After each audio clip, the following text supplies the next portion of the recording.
Լույս արևելքում միսիոներական միությունը ներկայացնում է Չարլզ Սպերջեն Եվ քահանան տեսնի, որ բորոտությունը նրա ամբողջ մարմինը պատել է, այն ժամանակ աղտակիրին մաքուր հայտարարի, Ղևտացիս 13:13 Այս կարգադրությունը բավականին տարօրինակ է թվում, սակայն դրա մեջ իմաստություն կա, քանի որ հիվանդությունից ազատվելը ապացուցում էր, որ այն ողջամիտ կանոն է։ Այս երեկո մեզ համար գուցե լավ կլինի տեսնել այս բացառիկ կանոնի խորհրդապատկերը։ Մենք նույնպես բորոտներ ենք և կարող ենք այս օրենքը կարդալ այն կիրառելով մեզ վրա։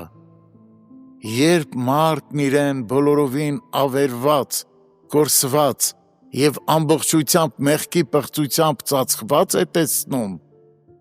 և իր վրա չի գտնում մի հատված, որ ապականված չլինի, երբ նա հրաժարվում է իր սեփական արդարությունից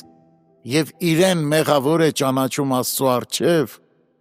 այդժամ նա մաքրվում է Հիսուսի արյունով և Աստծո շնորհքով։ Թաքցրած, լույսի մեջ չբերված և չխոստովանված անօրենությունը իսկական բորոտություն է, բայց երբ մեղքը երևում և ճանաչվում է, այն մահացու հարված է ստանում, և Տերը ողորմությամբ լի աչքերով է նայում դրանով վարակված հոգուն։ Ոչինչ այնքան սարսափելի չէ, որքան ինքնաարդարացումը,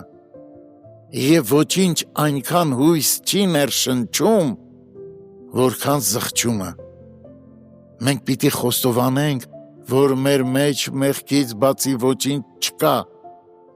և դա ամենաճշմարիտ խոստովանությունը կլինի, որ կարող ենք անել։ Եթե Սուրբ Հոգին գործի մեր մեջ, մեզ հանդիմանելով մեղքի համար, դժվար չի լինի սա գիտակցելը և բառերն ինքնաբերաբար դուրս կթռչեն մեր բերանից։ Սակայն ինչ մխիթարություն է տալիս մեր տեքստն իրապես զղջացող մեղավորներին։ Հենց նույն հանգամանքը, որ ցավալիորեն հուսահատեցրել էր նրանց, հուսադրող վիճակի ախտանիշ և նշան է դառնում։ Ինչպես նոր հանդերձներ հագնելուց առաջ հարկավոր է հանել հինը, և շինարարությունը սկսելիս պետք է առաջին հերթին հիմքը փորել, այնպես էլ մեղքի խորը զգացումը շնորհքի առաջին գործերից մեկն է մարդու սրտում։ Ով թշվառ մեղավոր, որ լիքն ես բորոտությունով և մարմնիդ վրա ոչ մի առողջ տեղ չկա, թող այս տեքստը համարձակություն տա քեզ, որ գնաս Հիսուսին այնպես, ինչպես կաս։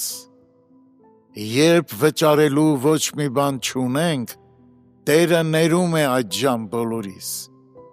Մեր պարտքերը մեծ թե փոքր լինեն։ Եթե կարծում ենք մեկ գրոշ էլ ունենք, մենք լիակատար ազատում չունենք, քանզի կատարյալ աղքատությունն է մաքրում հոգին։